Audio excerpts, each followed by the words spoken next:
ಎಲ್ಲರಿಗೂ ನಮಸ್ತೆ. ನಾನು ಹಿಂದಿನ ಒಂದು ವಿಡಿಯೋದಲ್ಲಿ ಹೈಕೋರ್ಟ್ ಅನ್ನುವಂಥ ಒಂದು ಟಾಪಿಕ್ ಮೇಲೆ ಟೀಚ್ ಮಾಡಿದ್ದೆ. ಇವತ್ತಿನ ಒಂದು ಟಾಪಿಕ್ ಸಂವಿಧಾನದಲ್ಲೇ ಒಂದು ಪ್ರಮುಖವಾದಂತಹ ಒಂದು ಟಾಪಿಕ್ ಇದು. ಯಾಕಂದ್ರೆ ಇಲ್ಲಿವರೆಗೆ ಏನ್ ಎಕ್ಸಾಮ್ಗಳಾಗಿದ್ದಾವೆ ಆ ಎಕ್ಸಾಮ್ಗಳಲ್ಲಿ ಈ ಟಾಪಿಕ್ ಬಗ್ಗೆ ಒಂದೆರಡು ಕ್ವಶನ್ಸ್ಗಳು ಇದ್ದೇ ಇರುತ್ತೆ. ಈ ಒಂದು ಟಾಪಿಕ್ ಮೇಲೆ ಕ್ವಶನ್ಸ್ಗಳನ್ನ ಕೇಳಿದ್ದಾರೆ, ಎಲ್ಲಾ ಎಕ್ಸಾಮ್ಗಳಲ್ಲೂ ಕೇಳಿದ್ದಾರೆ. ಸೊ ಅಂತಹ ಒಂದು ಟಾಪಿಕ್ ಇವತ್ತು ನಾನು ಚೂಸ್ ಮಾಡ್ಕೊಂಡಿದ್ದೀನಿ. ಅದು ಏನು ಅಂದ್ರೆ ಸಂವಿಧಾನದ ತಿದ್ದುಪಡಿ ಅನ್ನುವಂತಹ ಒಂದು ಟಾಪಿಕ್ ಮೇಲೆ ನಾನು ಇವತ್ತು ಟೀಚ್ ಮಾಡ್ತೀನಿ. ಸಂವಿಧಾನದ ತಿದ್ದುಪಡಿ, ಈಗಾಗಲೇ ನಮ್ಗೆ ಗೊತ್ತಿರುವಂತೆ ನಮ್ಮ ಒಂದು ಭಾರತ ದೇಶದ ಸಂವಿಧಾನವನ್ನ ಬೃಹತ್ ಮತ್ತು ಲಿಖಿತ ಸಂವಿಧಾನ ಅಂತ ಹೇಳಿ ಕರಿತೀವಿ. ಯಾಕಂತಂದ್ರೆ ನಮ್ಮ ಭಾರತದ ಸಂವಿಧಾನದಲ್ಲಿ ಎಲ್ಲಾ ವಿಷಯಗಳು ಅಡಕವಾಗಿವೆ.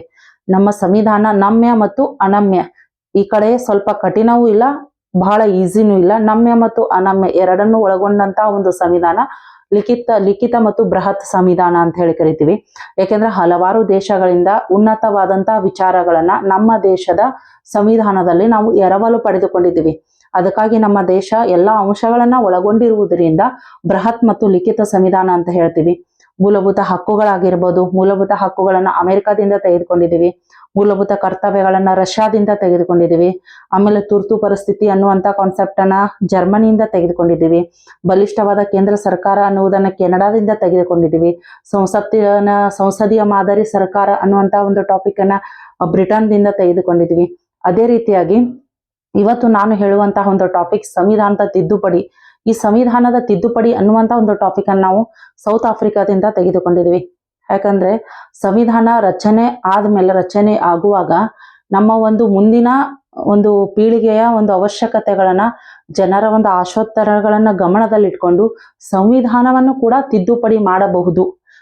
ಕಾಲಕ್ಕೆ ಬದಲಾಗುತ್ತಿರುವಂತಹ ಒಂದು ಸನ್ನಿವೇಶಕ್ಕೆ ತಕ್ಕಂತೆ ಸಂವಿಧಾನವನ್ನು ಕೂಡ ಬದಲಾವಣೆ ಮಾಡಬಹುದು, ನಮ್ಮ ಒಂದು ಅನುಕೂಲಕ್ಕೆ ತಕ್ಕಂತ ತಿದ್ದುಪಡಿ ಮಾಡ್ಕೊಳ್ಳಬಹುದು ಅನ್ನುವಂತ ಒಂದು ಕಾನ್ಸೆಪ್ಟ್ ಅನ್ನು ಕೂಡ ನಮ್ಮ ಸಂವಿಧಾನದಲ್ಲಿ ಸೇರಿಸಿದ್ರು. ಇದನ್ನ ಯಾವ ರೀತಿಯಾಗಿ ತಿದ್ದುಪಡಿ ಮಾಡಬಹುದು, ಹೇಗೆ ತಿದ್ದುಪಡಿ ಮಾಡಬೇಕು, ಆ ತಿದ್ದುಪಡಿ ವಿಧಾನಗಳು ಯಾವ ರೀತಿಯಾಗಿದ್ದಾವೆ, ಮೀನ್ಸ್ ಅಮೆಂಡ್ಮೆಂಟ್ ಆಫ್ ಪ್ರೊಸೀಜರ್ ಯಾವ ರೀತಿಯಾಗಿದೆ ಅನ್ನುವಂತ ಒಂದು ಟಾಪಿಕ್ ಅನ್ನ ನಾವು ಎಲ್ಲಿಂದ ತೆಗೆದುಕೊಂಡಿದ್ವಿ ಅಂದ್ರೆ ಸೌತ್ ಆಫ್ರಿಕಾದಿಂದ ತೆಗೆದುಕೊಂಡಿದ್ವಿ. ಇಲ್ಲಿವರೆಗೆ ಈ ತಿದ್ದುಪಡಿಯ ವಿಧಾನಗಳ ಬಗ್ಗೆನೆ ಎಕ್ಸಾಮ್ಗಳಲ್ಲಿ ಪ್ರಶ್ನೆಗಳು ರಿಪೀಟ್ ಆಗಿ ಬಂದಿವೆ. ಹಾಗೆ ಪ್ರತಿಯೊಂದು ಎಕ್ಸಾಮ್ಗಳಲ್ಲೂ ಈ ಒಂದು ಟಾಪಿಕ್ ಬಗ್ಗೆ ಒಂದೆರಡು ಮೂರು ಕ್ವಶನ್ಸ್ಗಳಂತೂ ಇದ್ದೇ ಇರುತ್ತೆ. ಸೊ ಅದಕ್ಕಾಗಿ ನಾನಿವತ್ತು ತಿದ್ದುಪಡಿ ವಿಧಾನಗಳು ಯಾವ ರೀತಿಯಾಗಿದ್ದಾವೆ, ನಮ್ಮ ಸಂವಿಧಾನ ತಿದ್ದುಪಡಿಯನ್ನು ಹೇಗೆ ಮಾಡಬಹುದು ಅನ್ನುವಂತ ಒಂದು ಇದನ್ನ ನಾವಿವತ್ತು ತಿಳ್ಕೊಳ್ಳೋಣ. ಸಂವಿಧಾನದ ತಿದ್ದುಪಡಿ.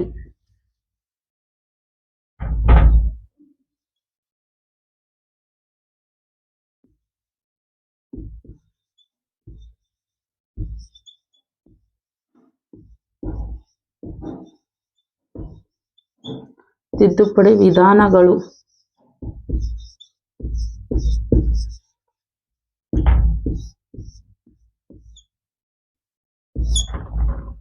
ಯಾವ ರೀತಿಯಾಗಿ ಸಂವಿಧಾನವನ್ನ ತಿದ್ದುಪಡಿ ಮಾಡಬಹುದು ಅಂದ್ರೆ ಅಮೆಂಡ್ಮೆಂಟ್ ಪ್ರೊಸೀಜರ್ ಎಲ್ಲಿ ನಡೆಯುತ್ತೆ, ಹೇಗೆ ನಡೆಯುತ್ತೆ ಅನ್ನೋದನ್ನ ನಾವಿವತ್ತು ನೋಡೋಣ. ಯಾಕಂದ್ರೆ ನಮ್ಮ ದೇಶಕ್ಕೆ ಸ್ವಾತಂತ್ರ್ಯ ಬಂತು 1947 ಅಲ್ಲಿ, ನಮ್ಗೆಲ್ಲ ಗೊತ್ತಿದೆ. 1947ರಲ್ಲಿ ನಮ್ಮ ದೇಶಕ್ಕೆ ಸ್ವತಂತ್ರ ಬಂದಾಗ ನಮ್ಮ ದೇಶ ಇವಾಗ ಹೇಗಿದೆಯೋ ಆಗಿರ್ಲಿಲ್ಲ. ಪೂರ್ತಿ ಹಲವಾರು ಸಮಸ್ಯೆಗಳನ್ನ ಎದುರಿಸ್ತಾ ಇತ್ತು.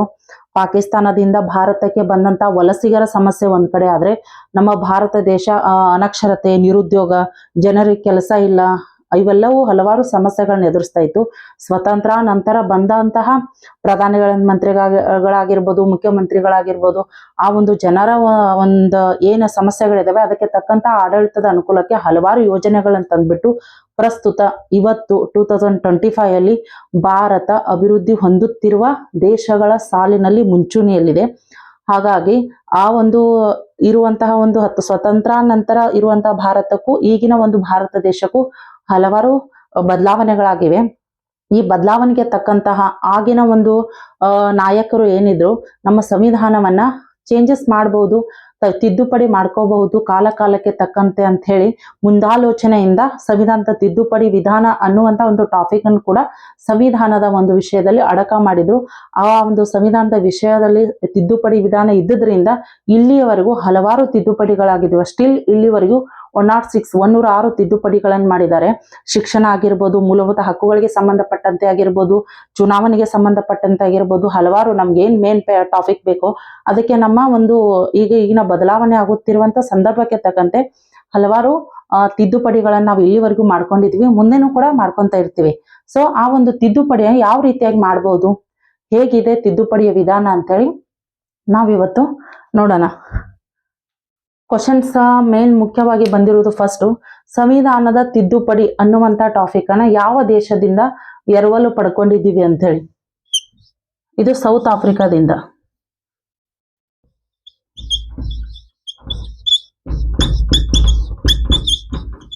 ಸೌತ್ ಆಫ್ರಿಕಾ ಅಥವಾ ದಕ್ಷಿಣ ಆಫ್ರಿಕಾದಿಂದ ಸಂವಿಧಾನದ ತಿದ್ದುಪಡಿ ಅನ್ನುವಂಥ ಟಾಪಿಕ್ ಅನ್ನ ಅಥವಾ ವಿಷಯವನ್ನ ನಮ್ಮ ಸಂವಿಧಾನದಲ್ಲಿ ಅಡಕ ಮಾಡ್ಕೊಂಡಿದ್ದೀವಿ ಅಥವಾ ಎರವಲು ಪಡ್ಕೊಂಡಿದ್ದೀವಿ. ಈ ಸಂವಿಧಾನ ತಿದ್ದುಪಡಿ ಅನ್ನುವುದು ಸಂವಿಧಾನದ ಎಷ್ಟನೇ ಭಾಗದಲ್ಲಿ ಕಂಡು ಬರುತ್ತೆ? ಈ ಕ್ವಶನ್ ಅಂತೂ CR, PC, ಸಿವಿಲ್, PSI ವರೆಗೂ ರಿಪೀಟ್ ಆಗಿರುವಂತ ಕ್ವಶನ್. 20ನೇ ಭಾಗ. 20ನೇ ಭಾಗದಲ್ಲಿ ಈ ಸಂವಿಧಾನ ತಿದ್ದುಪಡಿ ವಿಧಾನದ ಬಗ್ಗೆ ತಿಳಿಸುತ್ತೆ.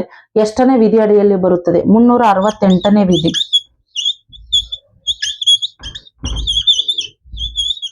20ನೇ ಭಾಗ 368ನೇ ವಿಧಿಯಲ್ಲಿ ಸಂವಿಧಾನದ ತಿದ್ದುಪಡಿ ಅನ್ನುವಂತ ಕಾನ್ಸೆಪ್ಟ್ ಬಗ್ಗೆ ಬರುತ್ತೆ. ಅದನ್ನ ನಾವು ಎಲ್ಲಿಂದ ಎರವಲು ಪಡ್ಕೊಂಡಿದ್ದೀವಿ ಅಂದ್ರೆ ಸೌತ್ ಆಫ್ರಿಕಾದಿಂದ. ಇವು 3 ಇಂಪಾರ್ಟೆಂಟ್ ಪಾಯಿಂಟ್ಸ್. ಇವು 3 ಗಳ ಬಗ್ಗೆನೂ ಎಲ್ಲಾ ಎಕ್ಸಾಮ್ಗಳಲ್ಲಿ ಇವು 3 ರಿಪೀಟ್ ಆಗಿರುವಂತ ಕ್ವಶನ್ಸ್. ಈಗ ನಾವು ಮೂಲಭೂತ ಹಕ್ಕುಗಳನ್ನ 3ನೇ ಭಾಗದಿಂದ, ನಾಗರಿಕತ್ವದ ಬಗ್ಗೆ 2ನೇ ಭಾಗ ಏನಿದಾವೋ, ನಮ್ಮ ಸಂವಿಧಾನ ಜಾರಿಯಾದಾಗ 22 ಭಾಗಗಳಿದ್ದು ಪ್ರಸ್ತುತ ಸಂವಿಧಾನದಲ್ಲಿ 25 ಭಾಗಗಳಿದಾವೆ. ಅವಾಗ 395 ವಿಧಿಗಳು, ಈಗ ಪ್ರಸ್ತುತ 450ಕ್ಕೂ ಹೆಚ್ಚು ವಿಧಿಗಳಿದಾವೆ. ಸೊ ಇವು 3 ನಾವು ನೆನ್ಪಿಟ್ಕೋಬೇಕು. 368ನೇ ವಿಧಿಯಲ್ಲಿ 20ನೇ ಭಾಗದಲ್ಲಿ ಈ ಒಂದು ಕಾನ್ಸೆಪ್ಟ್ ನಮ್ಗೆ ಕಂಡು ಬರುತ್ತೆ. ಎಲ್ಲಿಂದ ಎರವಲು ತೆಗೆದುಕೊಂಡಿದೀವಿ ಅಂದ್ರೆ ಸೌತ್ ಆಫ್ರಿಕಾದಿಂದ ನಾವು ಈ ಒಂದು ಟಾಪಿಕ್ ಅನ್ನ ಎರವಲು ಪಡ್ಕೊಂಡಿದ್ದೀವಿ.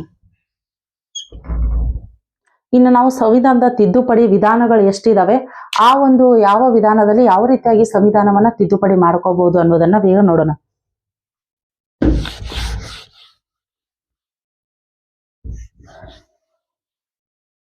ಸಂವಿಧಾನದ ತಿದ್ದುಪಡಿ ಮಾಡುವಂತಹ ವಿಧಾನಗಳು 3 ರೀತಿಯಲ್ಲಿದ್ದಾವೆ. ಸರಳ ಬಹುಮತದಿಂದ ಸಂವಿಧಾನವನ್ನ ತಿದ್ದುಪಡಿ ಮಾಡಬಹುದು. ಆಮೇಲೆ ವಿಶೇಷ ಬಹುಮತದಿಂದ ತಿದ್ದುಪಡಿ ಮಾಡಬಹುದು. ವಿಶೇಷ ಬಹುಮತದೊಂದಿಗೆ ಅರ್ಧ ರಾಜ್ಯಗಳು ಒಪ್ಪಿಗೆಯನ್ನು ಪಡ್ಕೊಂಡು ನಾವು ತಿದ್ದುಪಡಿಯನ್ನು ಮಾಡಬಹುದು. ಹಾಗಾದ್ರೆ ಸರಳ ಬಹುಮತದಲ್ಲಿ ಯಾವ ವಿಷಯಗಳು ಬರ್ತವೆ, ವಿಶೇಷ ಬಹುಮತದಲ್ಲಿ ಯಾವ ವಿಧಾನಗಳು ಬರ್ತವೆ, ಆಮೇಲೆ ವಿಶೇಷ ಬಹುಮತದೊಂದಿಗೆ ಅರ್ಧ ರಾಜ್ಯಗಳು ಒಪ್ಪಿಗೆ ಯಾವುದಕ್ಕೆ ಬೇಕು ಅನ್ನೋದನ್ನ ಈಗ ನೋಡೋಣ. ಆದ್ರೆ ಇಲ್ಲೊಂದು ಕ್ವಶನ್ಸ್ KS IAS ಲೆವೆಲ್ಗೆ ಟ್ವಿಸ್ಟ್ ಮಾಡಿ ಯಾವ ರೀತಿಯಾಗಿ ಕೇಳ್ತಾರೆ ಅಂದ್ರೆ, ಸಂವಿಧಾನದ ತಿದ್ದುಪಡಿ ವಿಧಾನಗಳೆಷ್ಟು ಇಷ್ಟು ಕೇಳಿದ್ರೆ ಭಾರತದ ಸಂವಿಧಾನದಲ್ಲಿ ಎಷ್ಟು ತಿದ್ದುಪಡಿಯ ಮುಖಾಂತರ ಸಂವಿಧಾನವನ್ನ ತಿದ್ದುಪಡಿ ಮಾಡಬಹುದು ಅಂದ್ರೆ 3 ರೀತಿಯಾಗಿ: simple majority, special majority, special majority with more than half state permission ಅಂತ ಹೇಳಿ ಕರಿತೀವಿ ನಾವು, ರೆಟಿಫಿಕೇಶನ್ ಅಂತ ಹೇಳಿ. ಇವು 3 ಹೇಳ್ಬೇಕು. ಆಮೇಲೆ ಇನ್ನೊಂದು KS ಕ್ವಶನ್ ಏನ್ ಬಂದಿತ್ತಂದ್ರೆ 368ನೇ ವಿಧಿ ಅಡಿಯಲ್ಲಿ ಸಂವಿಧಾನವನ್ನ ಎಷ್ಟು ರೀತಿಯಲ್ಲಿ ತಿದ್ದುಪಡಿ ಮಾಡಬಹುದು ಅಂತ ಕೇಳಿದ್ರು. ಅಂಡರ್ ಆರ್ಟಿಕಲ್ 368 368ರ ಅಡಿಯಲ್ಲಿ 2 ರೀತಿಯಲ್ಲಿ ಮಾತ್ರ ಸಂವಿಧಾನವನ್ನು ತಿದ್ದುಪಡಿ ಮಾಡಬಹುದು. ಇದು ಸಂವಿಧಾನದಲ್ಲಿ ಉಲ್ಲೇಖ ಇದೆ. ವಿಶೇಷ ಬಹುಮತದೊಂದಿಗೆ ಅರ್ಧ ರಾಜ್ಯಗಳ ಒಪ್ಪಿಗೆಯಲ್ಲಿ ಮಾಡಬಹುದು. ಇದು 368ರ ಅಡಿಯಲ್ಲಿ. ಆದ್ರೆ ಭಾರತ ಸಂವಿಧಾನವನ್ನು ಎಷ್ಟು ರೀತಿಯಲ್ಲಿ ತಿದ್ದುಪಡಿ ಮಾಡಬಹುದು ಅಂತ ಹೇಳಿ ಕ್ವಶನ್ ಬಂದಿದ್ರೆ 3 ರೀತಿಯಲ್ಲಿ ಅಂತ ತಿಳ್ಕೊಬೇಕು. 368ರ ಅಡಿಯಲ್ಲಿ 2 ರೀತಿಯಲ್ಲಿ ಕೊಟ್ಟಿದ್ದಾರೆ. ಕ್ವಶನ್ಸ್ ಪೇಪರ್ ಅಲ್ಲಿ ಯಾವ ರೀತಿಯ ಕ್ವಶನ್ ಇರುತ್ತೋ ನೀವು ಆ ರೀತಿಯಾಗಿ ಆನ್ಸರ್ ಅನ್ನ ಮಾಡಬೇಕು. ಮೊದಲನೇದಾಗಿ ಸರಳ ಬಹುಮತ, ಸಿಂಪಲ್ ಮೆಜಾರಿಟಿ ಅಂತ ಹೇಳಿ ಕರಿತೀವಿ.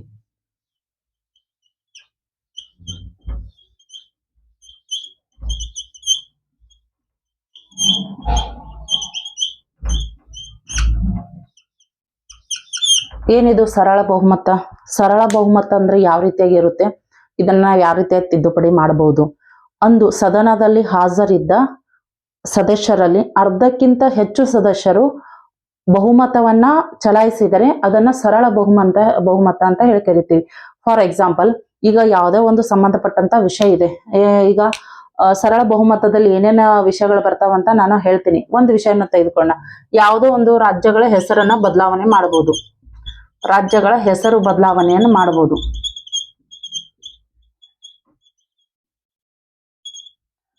ರಾಜ್ಯಗಳ ಹೆಸರು ಬದಲಾವಣೆ, ಹಲವಾರು ರಾಜ್ಯಗಳ ಹೆಸರನ್ನ ಬದಲಾವಣೆ ಮಾಡಿದೀವಿ ಆಲ್ರೆಡಿ. ಒರಿಸ್ಸಾ ಇತ್ತು ಫಾರ್ ಎಕ್ಸಾಂಪಲ್, ಬೆಸ್ಟ್ ಎಕ್ಸಾಂಪಲ್ ಅಂದ್ರೆ ಒರಿಸ್ಸಾ ಇತ್ತು, ಅದನ್ನ ಒಡಿಶಾ ಅಂತೇಳಿ ಮಾಡಿದೀವಿ.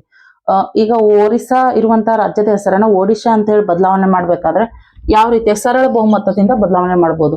ಇದರಲ್ಲಿ ಯಾವ್ಯಾವ ವಿಷಯಗಳು ಬರ್ತಾವಂತ ನಾನು ಹೇಳ್ತೀನಿ. ಈಗ ಸರಳ ಬಹುಮತ ಅಂದ್ರೆ ಇದನ್ನ ಮುಖ್ಯವಾಗಿ ಹೇಳ್ಬೇಕಂತಂದ್ರೆ ಈ ಒಂದು ತಿದ್ದುಪಡಿ ವಿಧಾನ ಲೋಕಸಭೆಯಲ್ಲಿ ಮತ್ತು ರಾಜ್ಯಸಭೆಯಲ್ಲಿ ಮಂಡನೆ ಆಗಬೇಕು. ತಿದ್ದುಪಡಿಗೆ ಸಂಬಂಧಪಟ್ಟಂತೆ ರಾಜ್ಯ ಶಾಸನ ಸಭೆಗಳಿಗೆ ಅಧಿಕಾರ ಇಲ್ಲ. ಸೊ ಸರಳ ಬಹುಮತ ಅಂತಂದ್ರೆ ಒಂದು ಫಾರ್ ಎಕ್ಸಾಂಪಲ್ ಈ ಒಂದು ವಿಷಯವನ್ನ ತೆಗೆದುಕೊಂಡ್ರೆ ಲೋಕಸಭೆ ಮತ್ತು ರಾಜ್ಯಸಭೆ ಎರಡೂ ಸದನದಲ್ಲಿ ಹಾಜರಿರುವಂತಹ ಒಂದು ಜನರಲ್ಲಿ ಪ್ರತಿನಿಧಿಗಳಲ್ಲಿ 50% ಅಂದ್ರೆ ಅರ್ಧಕ್ಕಿಂತ ಹೆಚ್ಚು ಜನರು ಒಪ್ಪಿಗೆಯನ್ನು ಕೊಡ್ಬೇಕು. ಹೌದು, ನಮ್ಗೆ ಈ ವಿಷಯಕ್ಕೆ ಸಂಬಂಧಪಟ್ಟಂಗೆ ನಮ್ಗೆ ಬಹುಮತ ಅಂದ್ರೆ ಏನು, ನಮ್ಗೆ ಓಕೆ ಇದೆ ಅಂತ ಹೇಳಿ ಅರ್ಧ ಜನರು ಒಪ್ಪಿಗೆಯನ್ನು ಕೊಟ್ಟರೆ ಮಾತ್ರ ಅದನ್ನ ಸರಳ ಬಹುಮತ ಅಂತ ಹೇಳಿ ಕರೀತಾರೆ. ಈಗ ಲೋಕಸಭೆ ಮತ್ತು ರಾಜ್ಯಸಭೆಯನ್ನ ತೆಗೆದುಕೊಂಡ್ರೆ ಉಭಯ ಸದನಗಳಲ್ಲಿ ಲೋಕಸಭೆ, ಈಗ ಲೋಕಸಭೆ ತೆಗೆದುಕೊಳ್ರಿ, ಲೋಕಸಭೆ ರಾಜ್ಯಸಭೆ ನಮಗೆಲ್ಲ ಗೊತ್ತಿದೆ. ಲೋಕಸಭೆಯಲ್ಲಿ ಎಷ್ಟು ಜನ ಇದ್ದಾರೆ? 545 ಜನ ಸದಸ್ಯರಿದ್ದಾರೆ. ರಾಜ್ಯಸಭೆಯಲ್ಲಿ ಎಷ್ಟಿದ್ದಾರೆ? 250 ಜನ ಇದ್ದಾರೆ. ಸದನದಲ್ಲಿ ಅಂದು ಹಾಜರಿದ್ದ ಜನರಲ್ಲಿ ಅರ್ಧಕ್ಕಿಂತ ಹೆಚ್ಚು ಜನರು ಒಪ್ಪಿಗೆಯನ್ನು ನೀಡಿದರೆ ಅದು ಸರಳ ಬಹುಮತ ಅಂತ ಹೇಳಿ ಕರೀತಾರೆ. 50%. ಇವೆಲ್ಲವೂ ನೆನ್ಪಿಟ್ಕೋಬೇಕು, ಎಕ್ಸಾಮ್ಗಳಲ್ಲಿ ಇವೆಲ್ಲ ರಿಪೀಟ್ ಆಗಿರೋ ಕ್ವಶನ್ಸ್ಗಳು. ಲೋಕಸಭೆಯಲ್ಲಿ 545 ಜನ ಅಂತಂದ್ರೆ ಅವತ್ತು ಎಷ್ಟು ಹಾಜರಿದ್ರು? ಫಾರ್ ಎಕ್ಸಾಂಪಲ್ 300 ಜನ ಹಾಜರಿದ್ರು. 300 ಜನ ಹಾಜರಿದ್ರು ಅಂತಂದ್ರೆ ಅದ್ರ ಎಷ್ಟು ಜನ ಅದು ಇದಕ್ಕೆ ಈ ಒಂದು ಟಾಪಿಕ್ಗೆ ಒಪ್ಪಿಗೆ ಕೊಡ್ಬೇಕಂದ್ರೆ 150 ಜನ ಒಪ್ಪಿಗೆ ಕೊಡ್ಬೇಕು, ಅರ್ಧಕ್ಕಿಂತ ಹೆಚ್ಚು. ಇದು 250 ಜನ, 250 ಜನ ಅಂದ್ರೆ ಅರ್ಧ ಜನ ಅಂದ್ರೆ ಎಷ್ಟು? ಅವತ್ತು ಎಷ್ಟು ಜನ ಇರ್ತಾರೋ ಅಷ್ಟು. ಫಾರ್ ಎಕ್ಸಾಂಪಲ್ ಅವತ್ತು 200 ಜನ ಇದ್ರು ಅಂದ್ರೆ ಹಾಜರಿದ್ರು ಅಂದ್ರೆ ಎಷ್ಟಿರ್ಬೇಕು? 100 ಜನ. ಈ ರೀತಿಯಾಗಿ ಅವತ್ತು ಸದನದಲ್ಲಿ ಹಾಜರಿದ್ದ ಸದಸ್ಯರಲ್ಲಿ ಅರ್ಧಕ್ಕಿಂತ ಹೆಚ್ಚು ಜನರು ಸದನಗಳಲ್ಲಿ ಸದಸ್ಯರು ಒಪ್ಪಿಗೆ ನೀಡಿದ್ರೆ ಅದು ಸರಳ ಬಹುಮತದಿಂದ ಸಂವಿಧಾನವನ್ನ ತಿದ್ದುಪಡಿ ಮಾಡ್ಬೋದು. ಇಲ್ಲೆರಡು ಸದನಗಳಲ್ಲಿ ಅಂಗೀಕಾರ ಹೋಗಿ ಡೈರೆಕ್ಟ್ ರಾಷ್ಟ್ರಪತಿಗಳ ಹತ್ರ ಹೋಗುತ್ತೆ. ಅದು ರಾಷ್ಟ್ರಪತಿಗಳು ಮುಂದೆ ಹೇಳ್ತೇನೆ, ರಾಷ್ಟ್ರಪತಿಗಳು ಈ ಸಂವಿಧಾನದ ತಿದ್ದುಪಡಿ ಏನೋ ವಾಪಸ್ ಕಳಿಸ್ಲಿಕ್ಕೆ ಬರಂಗಿಲ್ಲ. ಅವರು ಹತ್ರ ಬಂದಂತ ತಿದ್ದುಪಡಿ ಮಸೂದೆಯನ್ನು ಡೈರೆಕ್ಟ್ ಆಗಿ ಸೈನ್ ಹಾಕಲೇಬೇಕು, ಮಸ್ಟ್ ಅಂಡ್ ಶುಡ್. ಅದು ಯಾಕಂತಂದ್ರೆ ತಿದ್ದುಪಡಿಗೆ ಸಂಬಂಧಪಟ್ಟಂತಹ ರಾಷ್ಟ್ರಪತಿಗಳಿಗೆ ವಿಟೋ ಅಧಿಕಾರ ಇಲ್ಲ. ಯಾಕಂದ್ರೆ ವಿಟೋ ಅಧಿಕಾರಗಳನ್ನ ಮೊಟಕುಗೊಳಿಸಲಾಗಿದೆ.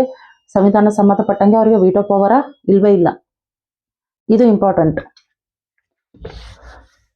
ಹಾಗಾದ್ರೆ ಸರಳ ಬಹುಮತ ಅಂದ್ರೇನು? ಉಭಯ ಸದನಗಳಲ್ಲಿ ಯಾವುದೇ ಎರಡೂ ಸದನಗಳಲ್ಲಿ ಅಂದು ಹಾಜರಿದ್ದ ಸದಸ್ಯರಲ್ಲಿ 50%ಕ್ಕಿಂತ ಹೆಚ್ಚು ಮತ ಬಂತು ಅಂತಂದ್ರೆ ಅದನ್ನ ಸರಳ ಬಹುಮತ ಅಂತ ಹೇಳ್ತಾರೆ. 50ಕ್ಕಿಂತ ಹೆಚ್ಚು ಜನ ಮತವನ್ನ ಆ ಒಂದು ತಿದ್ದುಪಡಿಗೆ ಸಂಬಂಧಪಟ್ಟಂತ ಬೆಂಬಲವನ್ನ ಸೂಚಿಸಿದೆ. ಆ ಒಂದು ವಿಷಯ ಡೈರೆಕ್ಟ್ ಆಗಿ ಅನುಮೋದನೆಗೊಂಡು ರಾಷ್ಟ್ರಪತಿಯವರ ಹತ್ರ ಹೋಗುತ್ತೆ. ಸರಳ ಬಹುಮತ ಮೀನ್ಸ್ ಉಭಯ ಸದನಗಳಲ್ಲಿ ಹಾಜರಿದ್ದ ಸದಸ್ಯರಲ್ಲಿ 50%ಕ್ಕಿಂತ ಅಥವಾ 10%ಕ್ಕಿಂತ ಹೆಚ್ಚು ಜನ ಮತವನ್ನ ಚಲಾಯಿಸಬೇಕು. ಹಾಗಾದ್ರೆ ಈ ಸರಳ ಬಹುಮತದಲ್ಲಿ ಏನೇನು ವಿಷಯಗಳಿಗೆ ನಾವು ತಿದ್ದುಪಡಿಯನ್ನ ಮಾಡಬಹುದು? ಹೊಸ ರಾಜ್ಯಗಳ ಸೃಷ್ಟಿ ಒಂದೇದು.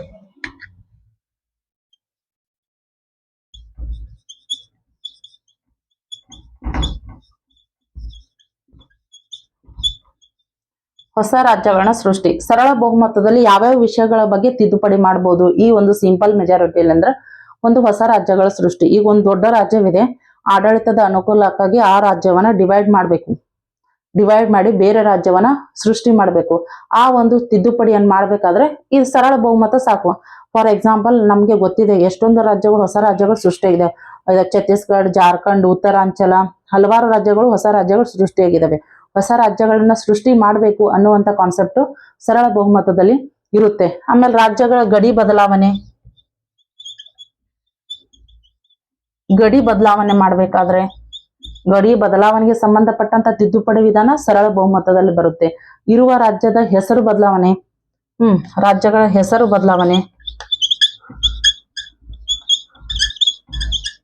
ಬದಲಾವಣೆ ಮಾಡ್ಬೇಕಾದ್ರೆ ಇದು ಕೂಡ ಸಿಂಪಲ್ ಮೆಜಾರಿಟಿಯಲ್ಲಿ ಬರುತ್ತದೆ. ಹೆಸರು ಬದಲಾವಣೆ, ಗಡಿ ಬದಲಾವಣೆ. ಹಾಗಲ್ಲ ಈಶಾನ್ಯ ರಾಜ್ಯಗಳಂತ ಬರಿತೀವಿ, ತ್ರಿಪುರಾ, ಮೇಘಾಲಯ, ಮೇಘಾಲಯ, ತ್ರಿಪುರಾ, ಈ ಕಡೆ ಏನ್ ಬರ್ತಾವೋ ಆ ಒಂದು ರಾಜ್ಯಗಳು, ಅಸ್ಸಾಂ, ಮೇಘಾಲಯ, ತ್ರಿಪುರಾ, ಈಶಾನ್ಯ ರಾಜ್ಯಗಳಿಗೆ ಸಂಬಂಧಪಟ್ಟಂತ ಏನಾದ್ರೂ ಸಂವಿಧಾನಕ್ಕೆ ಸಂಬಂಧಪಟ್ಟಂತ ತಿದ್ದುಪಡಿ ಮಾಡ್ಬೇಕು ಅಂದ್ರೆ ಈ ಒಂದು ಸರಳ ಬಹುಮತದಿಂದ ಸಾಕು. ಈಶಾನ್ಯ ರಾಜ್ಯಗಳ ಸಂಬಂಧಪಟ್ಟಂತದ್ದು ವಿಶೇಷ ರಾಜ್ಯಗಳು ಅಂತ ಹೇಳಿ ಕರಿತೀವಿ. ಆ ರಾಜ್ಯಗಳಿಗೆ ಸಂಬಂಧಪಟ್ಟಂತಹ ಏನಾದ್ರೂ ತಿದ್ದುಪಡಿ ಇತ್ತು ಅಂತಂದ್ರೆ ಈ ಒಂದು ಇದರಲ್ಲಿ ಬರುತ್ತೆ. ಆಮೇಲೆ ವಿಧಾನ ಪರಿಷತ್ ರಚನೆ ಮತ್ತು ಸೃಷ್ಟಿ ರದ್ದತಿ.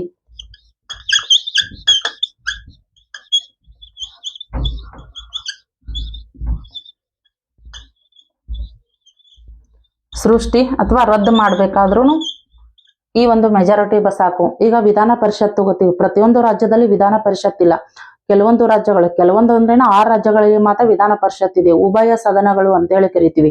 ಯಾವ ರಾಜ್ಯದಲ್ಲಿ ವಿಧಾನಸಭೆ ಮತ್ತು ವಿಧಾನ ಪರಿಷತ್ ಎರಡು ಇರುತ್ತೆ, ಅಸೆಂಬ್ಲಿ ಮತ್ತು ಕೌನ್ಸಿಲ್ ಎರಡು ಇರುತ್ತೋ ಆ ಒಂದು ರಾಜ್ಯಗಳಿಗೆ ಉಭಯ ಸದನಗಳ ರಾಜ್ಯಗಳು ಅಂತ ಹೇಳಿ ಕರಿತೀವಿ.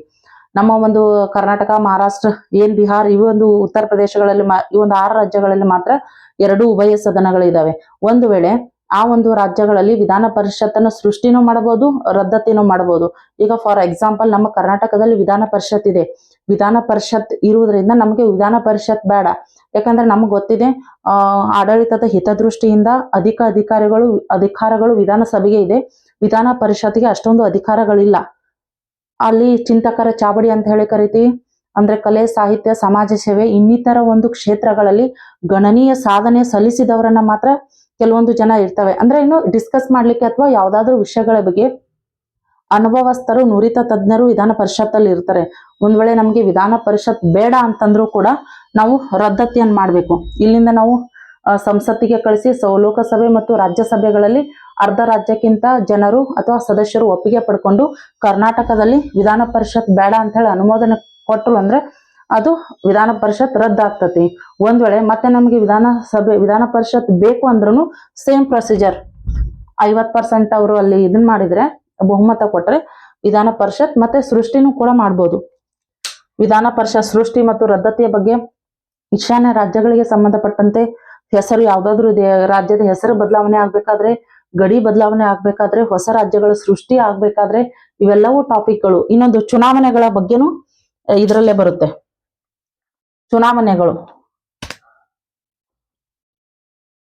ಚುನಾವಣೆಗಳ ಬಗ್ಗೆ ವಿವಾದಗಳಾದ್ರೆ ಇವೆಲ್ಲವೂ, ಚುನಾವಣೆಗಳ ಬಗ್ಗೆ ಏನಾದ್ರೂ ತಿದ್ದುಪಡಿ ಸಂಬಂಧಪಟ್ಟಂತೆ ಇದ್ರೂ ಕೂಡ ಇವೆಲ್ಲ ಟಾಪಿಕ್ಗಳು ಸರಳ ಬಹುಮತದಲ್ಲಿ ಅಂಗೀಕಾರ ಆಗುವಂತವು. ಎಕ್ಸಾಮ್ಗಳಲ್ಲಿ ಇದೇ ರೀತಿ ಕ್ವಶನ್ಸ್ ಗಳನ್ನ ಕೇಳಿದರೆ ಹೊಸ ರಾಜ್ಯಗಳ ಸೃಷ್ಟಿ, ಗಡಿ ಬದಲಾವಣೆ, ಒಂದೆರಡು ಪಾಯಿಂಟ್ಗಳನ್ನ ಕೊಟ್ಬಿಟ್ಟು ಇದು ಯಾವ ವಿಧಾನದಲ್ಲಿ ತಿದ್ದುಪಡಿ ಮಾಡಬಹುದು, ಸರಳ ಬಹುಮತ, ವಿಶೇಷ ಬಹುಮತ, ಆಮೇಲೆ ವಿಶೇಷ ಬಹುಮತದೊಂದಿಗೆ ಅರ್ಧ ರಾಜ್ಯಗಳು ಒಪ್ಪಂಗೆ, ಮೇಲಿನ ಯಾವುದೂ ಅಲ್ಲ, ಈ ರೀತಿಯಾಗಿ ಕ್ವಶನ್ಸ್ಗಳು ಬಹಳಷ್ಟು ಎಕ್ಸಾಮ್ಗಳಲ್ಲಿ ರಿಪೀಟ್ ಆಗಿವೆ. ಇದರಲ್ಲಿ ಏನೇನು ಪಾಯಿಂಟ್ಸ್ಗಳು ಬರ್ತಾವೋ ನಾವು ನೆನಪಿನಲ್ಲಿ ಇಟ್ಕೋಬೇಕು.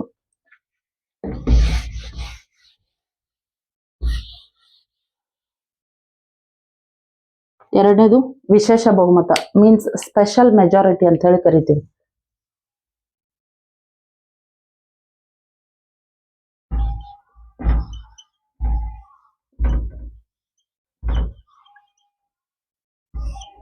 ವಿಶೇಷ ಬಹುಮತ ಇದನ್ನ ನಾವು ಏನಂತ ಹೇಳಿ ಕರಿತೀವಿ, 2/3 ಮೆಜಾರಿಟಿ ಅಂತ ಹೇಳಿ ಕರಿತೀವಿ. 2/3 ಮೆಜಾರಿಟಿ ಬಹುಮತ ಅಂತ ಹೇಳಿ ಕರಿತೀವಿ. ಸರಳ ಬಹುಮತದಲ್ಲಿ ಇರುವಂತ ಪ್ರೊಸೀಜರ್ ಇಲ್ಲಿ ಬರುತ್ತೆ. ಇಲ್ಲಿ ಯಾವ ರೀತಿಯಾಗಿ ಅಂದ್ರೆ 2/3 ಬಹುಮತ ಬರಲೇಬೇಕು, 2/3 ಮೆಜಾರಿಟಿ ಅಂತ ಹೇಳಿ ಕರಿತೀವಿ. ಅಂದು ಸದನದಲ್ಲಿ ಅರ್ಧಕ್ಕಿಂತ ಹೆಚ್ಚು ಜನರು ಹಾಜರಿರಲೇಬೇಕು. ಈ ಒಂದು ಇಲ್ಲಿರುವಂತಹ ಅಂಶಗಳು, ವಿಶೇಷ ಬಹುಮತದಲ್ಲಿ ಇರುವಂತಹ ಅಂಶಗಳು ತಿದ್ದುಪಡಿ ಆಗ್ಬೇಕಾದ್ರೆ ಅಂದು ಉಭಯ ಸದನಗಳಲ್ಲಿ, 2 ಸದನಗಳಲ್ಲಿ ಏನಿರ್ಬೇಕು ಅಂತಂದ್ರೆ, ಈಗ ಲೋಕಸಭೆಯನ್ನು ತೆಗೆದುಕೊಂಡ್ರೆ ಅರ್ಧಕ್ಕಿಂತ ಲೋಕಸಭೆ ಸದಸ್ಯರ ಸಂಖ್ಯೆ 545 ಇದೆ. 545ರಲ್ಲಿ ಅರ್ಧಕ್ಕಿಂತ ಹೆಚ್ಚು ಸದಸ್ಯರು ಅಂದು ಹಾಜರಿರಲೇಬೇಕು. ಹಾಜರಿರುವರ ಪೈಕಿ 2/3 ಮೆಜಾರಿಟಿ ಬರಬೇಕು. ಅದನ್ನ ನಾವು ಸ್ಪೆಷಲ್ ಮೆಜಾರಿಟಿ ಅಂತ ಹೇಳಿ ಕರಿತೀವಿ. ಈ ಒಂದು ವಿಷಯದಲ್ಲಿ ಯಾವ್ಯಾವ ಬರ್ತಾವ ಅಂತಂದ್ರೆ fundamental rights and DPSP.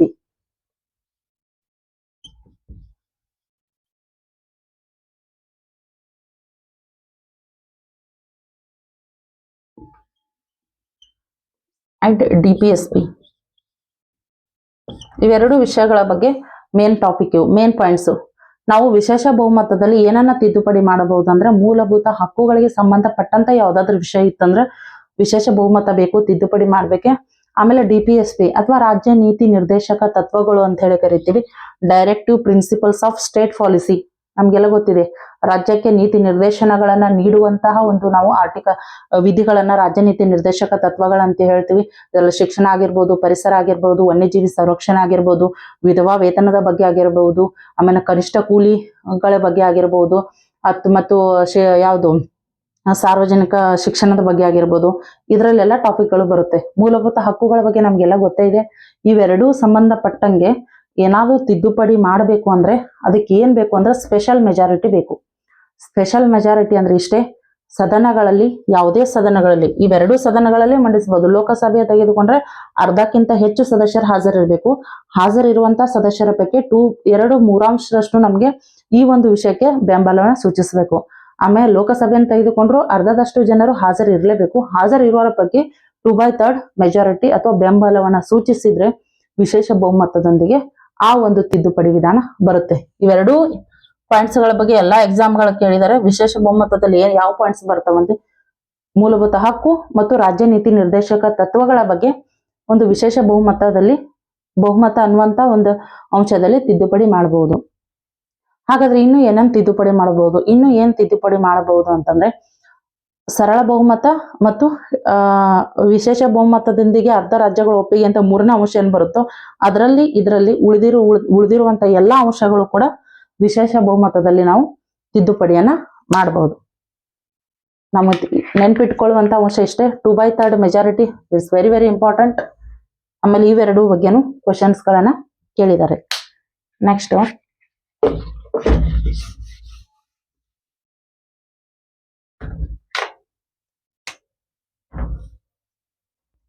Next point, 3ನೇ ವಿಧಾನ ಸಂವಿಧಾನದ ತಿದ್ದುಪಡಿ ವಿಧಾನ ಅಂದ್ರೆ ವಿಶೇಷ ಬಹುಮತ ಪ್ಲಸ್ ಅರ್ಧ ರಾಜ್ಯಗಳ ಒಪ್ಪಿಗೆ.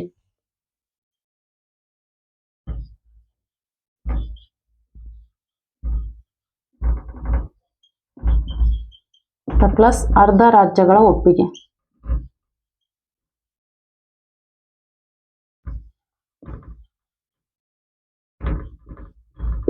ಇದ್ಯಾಕೆ ಹೀಗಿದೆ?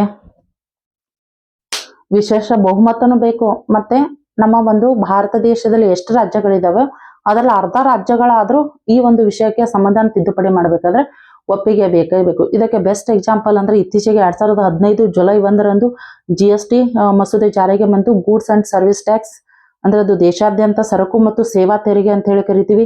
5, 8, 12, 18 ಇಷ್ಟು % ನಾವು ಎಲ್ಲಾ ಒಂದು ಸರಕು ತೆರಿಗೆಗಳ ಮೇಲೆ ತೆರಿಗೆನ ವಿಧಿಸ್ತು. ಈಗ ಪ್ರತಿಯೊಂದು GST ಯನ್ನ ಆಡ್ ಮಾಡ್ತಾರೆ. ಒಂದು ಬಟ್ಟೆ ತಗೊಳಕ್ ಹೋದ್ರು ಕೂಡ GST ಯನ್ನ ಆಡ್ ಮಾಡ್ತಾರೆ. ಪ್ರತ್ಯಕ್ಷ ಮತ್ತು ಪರೋಕ್ಷ ತೆರಿಗೆ ಅಂತ ಹೇಳಿ ಕರಿತೀವಿ. ಅದೊಂದು ನೇರ ಮತ್ತು ಪ್ರತ್ಯಕ್ಷ ತೆರಿಗೆ GST. ಆ GST ಯನ್ನ ಜಾರಿಗೆ ತರಬೇಕಾದ್ರೆ ನಮ್ಮ ದೇಶ ನಮ್ಮ ಒಂದು ಸಂವಿಧಾನ ತಿದ್ದುಪಡಿ ಏನ್ ಮಾಡ್ಯಾರ ಅಂದ್ರೆ ವಿಶೇಷ ಬಹುಮತದೊಂದಿಗೆ ಅಂಗೀಕಾರ ಆಯ್ತು. ವಿಶೇಷ ಬಹುಮತದೊಂದಿಗೆ ಈ GST ಯನ್ನ ತರಿಬೇಕಾದ್ರೆ ಈಗ ಅರ್ಧ ರಾಜ್ಯಗಳು ಒಪ್ಪಿಗೆ ಬೇಕು. ನಮ್ಮ ಒಂದು ಈಗ ಎಷ್ಟು 28 ರಾಜ್ಯಗಳಿದಾವೆ ಅಂದ್ರೆ 14 ರಾಜ್ಯಗಳಾದ್ರೂ ಈ ಒಂದು ತಿದ್ದುಪಡಿ ಅಂತ ತರಬೇಕಾದ್ರೆ ನಮ್ದು ಓಕೆ ಇದೆ, ನಮ್ದು ಒಪ್ಪಿಗೆ ಇದೆ ಅಂತೇಳಿ ಸೂಚಿಸ್ಬೇಕು.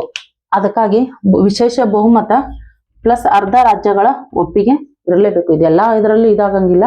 ಕೆಲವೊಂದು ಭಾರಿ ಕಾಂಪ್ಲಿಕೇಟೆಡ್ ವಿಷಯಗಳಲ್ಲಿ ಮಾತ್ರ ಇದ್ ಮಾಡ್ತಾರೆ. ಯಾಕಂದ್ರೆ ಯಾವ್ದಾದ್ರು ಅಂತಹ ಒಂದು ಕಾನೂನನ್ನು ಅಥವಾ ತಿದ್ದುಪಡಿಯನ್ನು ತರಬೇಕಾದ್ರೆ ಇದು ಒಂದು ಕಾಂಪ್ಲಿಕೇಟೆಡ್ ವಿಷಯಗಳಲ್ಲಿ ಅರ್ಧ ರಾಜ್ಯಗಳ ಒಪ್ಪಿಗೆಯನ್ನು ತೆಗೆದುಕೊಳ್ತಾರೆ. ಇದರಲ್ಲಿ ಯಾವ್ಯಾವ ಬರ್ತವೆ ಅಂತಂದ್ರೆ ಪ್ರೆಸಿಡೆಂಟ್ ಚುನಾವಣೆ ಇಂಪಾರ್ಟೆಂಟ್ ಇದೆ. ಅಂದ್ರೆ ಏನು, ರಾಷ್ಟ್ರಪತಿ ಚುನಾವಣೆ,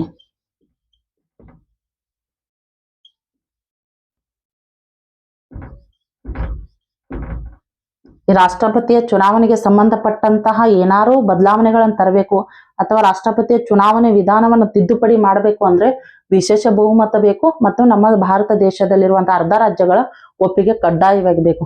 ನಮ್ಗೆಲ್ಲ ಗೊತ್ತಿದೆ ರಾಷ್ಟ್ರಪತಿ ಚುನಾವಣೆ ಯಾವ ರೀತಿಯಾಗಿ ನಾವು ಮಾಡ್ತೀವಿ. ಎಲೆಕ್ಟ್ರಲ್ ಕಾಲೇಜ್ ಮೂಲಕ ಚುನಾವಣೆ ಮಾಡ್ಕೊಂತೀವಿ. ಉಭಯ ಸದನಗಳ ಚುನಾಯಿತ ಸದಸ್ಯರು ಹಾಗೂ ರಾಜ್ಯ ವಿಧಾನಸಭೆಗಳ ಚುನಾಯಿತ ಸದಸ್ಯರನ್ನೊಳಗೊಂಡ ಮತದಾರರ ವರ್ಗ ರಾಷ್ಟ್ರಪತಿಯ ಚುನಾವಣೆಯಲ್ಲಿ ಭಾಗವಹಿಸ್ತತಿ. ವಿಧಾನ ಪರಿಷತ್ ಭಾಗವಹಿಸಂಗಿಲ್ಲ. ಇದನ್ನ ನಾವು ಎಲೆಕ್ಟ್ರಲ್ ಕಾಲೇಜ್ ಅಂತ ಹೇಳಿ ಕರಿತೀವಿ ಅಥವಾ ರಾಷ್ಟ್ರಪತಿಯ ಮತದಾರರ ವರ್ಗ ಅಂತ ಹೇಳಿ ಕರಿತೀವಿ.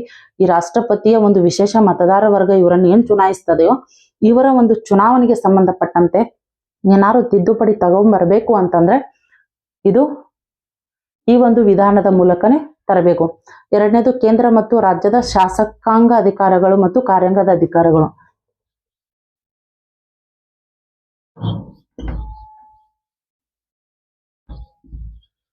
ಶಾಸಕಾಂಗ ಮತ್ತು ಕಾರ್ಯಾಂಗದ ಅಧಿಕಾರಗಳು.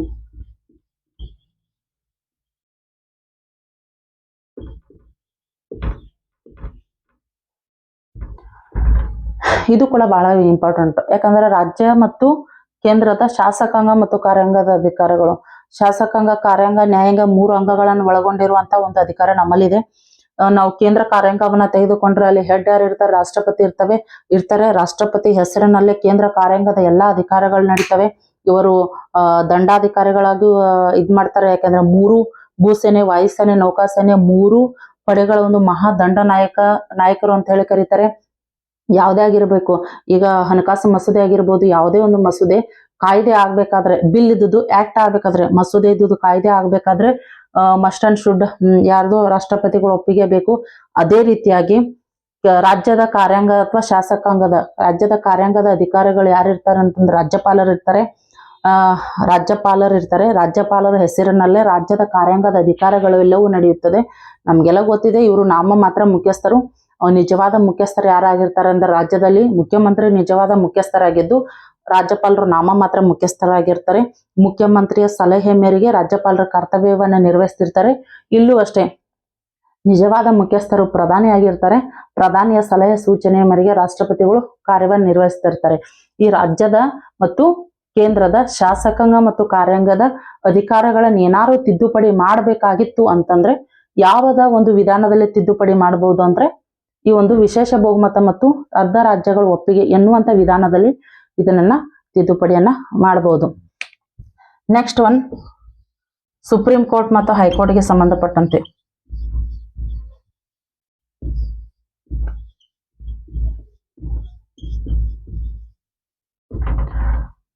ಸುಪ್ರೀಂ ಕೋರ್ಟ್ ಮತ್ತು ಹೈಕೋರ್ಟ್ ಇಡೀ ದೇಶದ ನ್ಯಾಯಾಂಗ ವ್ಯವಸ್ಥೆಯ ಹೆಡ್ ಯಾವುದು ಅಂದ್ರೆ ಸುಪ್ರೀಂ ಕೋರ್ಟ್.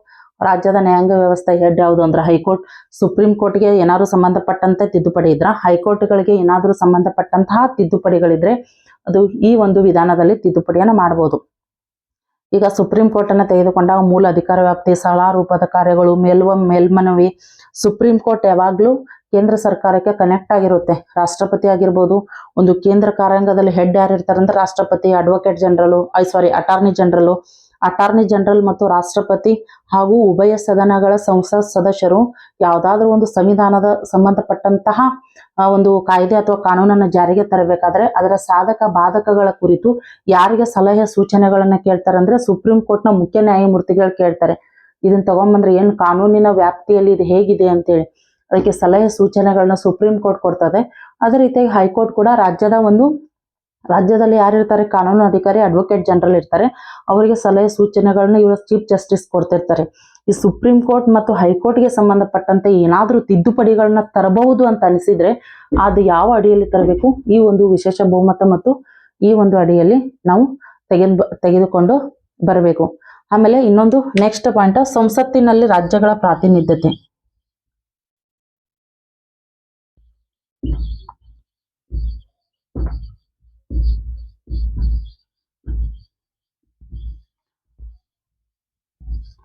ಸಂಸತ್ತನ್ನ ಪ್ರತಿಯೊಂದು ರಾಜ್ಯಗಳು ಪ್ರತಿನಿಧಿಸ್ತವೆ. ನಮ್ಮ ಭಾರತದಲ್ಲಿ 28 ರಾಜ್ಯಗಳಿದ್ರೆ 28 ರಾಜ್ಯಗಳ ಪೈಕಿ ಲೋಕಸಭೆ ಮತ್ತು ರಾಜ್ಯಸಭೆಗಳನ್ನ ಸ್ಥಾನಗಳು ಪ್ರತಿನಿಧಿಸ್ತವೆ. ಫಾರ್ ಎಕ್ಸಾಂಪಲ್, ನಮ್ಮ ಕರ್ನಾಟಕವನ್ನು ತೆಗೆದುಕೊಂಡ್ರೆ 28 ಲೋಕಸಭಾ ಸ್ಥಾನಗಳು ಮತ್ತು 28 ಲೋಕಸಭಾ ಸ್ಥಾನಗಳು, 12 ರಾಜ್ಯಸಭಾ ಸ್ಥಾನಗಳಿದಾವೆ. ಬೇರೆ ಬೇರೆ ರಾಜ್ಯಗಳು ಅಲ್ಲಿನ ಒಂದು ಜನಸಂಖ್ಯೆಗೆ ಅನುಗುಣವಾಗಿ ಲೋಕಸಭೆ ಮತ್ತು ರಾಜ್ಯಸಭೆ ಸ್ಥಾನಗಳನ್ನು ನಿಗದಿಪಡಿಸಿರ್ತಾರೆ. ಈ ಒಂದು ವಿಷಯಗಳು, ಈಗ ಫಾರ್ ಎಕ್ಸಾಂಪಲ್ ಕರ್ನಾಟಕವನ್ನು ತೆಗೆದುಕೊಂಡ್ರೆ ನಮ್ಗೆ ಇನ್ನೂ ಹೆಚ್ಚು ಲೋಕಸಭಾ ಸ್ಥಾನಗಳು ಬೇಕು, ಇನ್ನೂ ಹೆಚ್ಚು ರಾಜ್ಯಸಭಾ ಸ್ಥಾನಗಳು ಬೇಕು ಅಂತ ಕೇಳಿದ್ರೆ ಇನ್ನೊಂದು ರಾಜ್ಯ ಕೂಡ ಇದ್ ಮಾಡ್ತದೆ. ಪ್ರತಿಯೊಂದು ರಾಜ್ಯಕ್ಕೆ ಅವರ ಒಂದು ಜನಸಂಖ್ಯೆಗೆ ಅನುಗುಣವಾಗಿ ಅಲ್ಲಿನ ಕ್ಷೇತ್ರಗಳಿಗೆ ವಿಂಗಡಣೆ ಮಾಡಿರ್ತಾರಲ್ಲ ಅದಕ್ಕನುಗುಣವಾಗಿ ಪ್ರಾತಿನಿಧ್ಯವನ್ನ ಕೊಡಬೇಕು. ಆ ಒಂದು ಸಂದರ್ಭಕ್ಕೆ ತಕ್ಕಂತೆ ಏನಾದ್ರೂ ಚೇಂಜಸ್ ಮಾಡಬೇಕು, ತಿದ್ದುಪಡಿ ಮಾಡಬೇಕು ಅಂದ್ರೆ ಇದರ ಅಡಿಯಲ್ಲಿ ನಾವು ಅದನ್ನ ತಿದ್ದುಪಡಿಯನ್ನ ಮಾಡಬೇಕು. ಈ ರೀತಿಯಾಗಿ ಇಂಪಾರ್ಟೆಂಟ್ ಪಾಯಿಂಟ್ಸ್ ಈ ಒಂದು ಇದರಲ್ಲಿ ಬರುತ್ತೆ. ಮತ್ತೆ ಏನಾದ್ರು ರಾಜ್ಯಗಳ ಸಂಬಂಧಪಟ್ಟಂಗೆ ಆಗಿರ್ಬೋದು, ವಿವಾದಗಳ ಸಂಬಂಧ ರಾಜ್ಯಗಳ ನಡುವೆ ವಿವಾದ ಬಂದ್ರೆ, ಏನಾದ್ರೂ ಕಾಂಪ್ಲಿಕೇಟೆಡ್ ವಿಷಯಗಳು ಬಂದ್ರೆ ಇವೆಲ್ಲವೂ ಮಾಡ್ಬೇಕಾದ್ರೆ ವಿಶೇಷ ಬಹುಮತ ಮತ್ತು ಅರ್ಧ ರಾಜ್ಯಗಳ ಒಪ್ಪಿಗೆ ಕಡ್ಡಾಯವಾಗಿ ಬೇಕೇ ಬೇಕು. ಈ ಒಂದು ಕಾನ್ಸೆಪ್ಟ್ ಇಷ್ಟಿದೆ. ನೆಕ್ಸ್ಟ್ ಇನ್ನೂ ಒಂದ್ ಸ್ವಲ್ಪ ಇಂಪಾರ್ಟೆಂಟ್ ಇದಾವೆ ಪರೀಕ್ಷಾ ದೃಷ್ಟಿಯಿಂದ. ಹಲವಾರು ಕ್ವಶನ್ಸ್ಗಳು ಏನೇನ್ ಕೇಳಿದ್ದಾರೆ ಅದ್ರ ಸಂಬಂಧಪಟ್ಟಂಗೆ ಸ್ವಲ್ಪ ಡಿಸ್ಕಸ್ ಮಾಡೋಣ.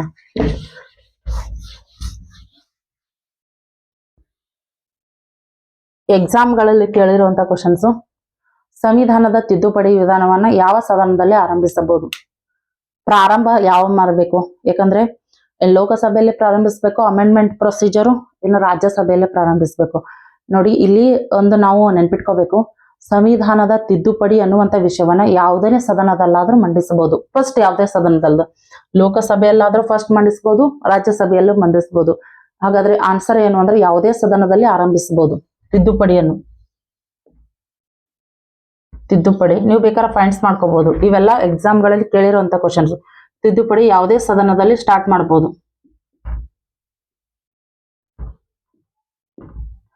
ಯಾವುದೇ ಸದನದಲ್ಲಿ ಪ್ರಾರಂಭ ಮಾಡಬಹುದು, ಬಿಸಬಹುದು.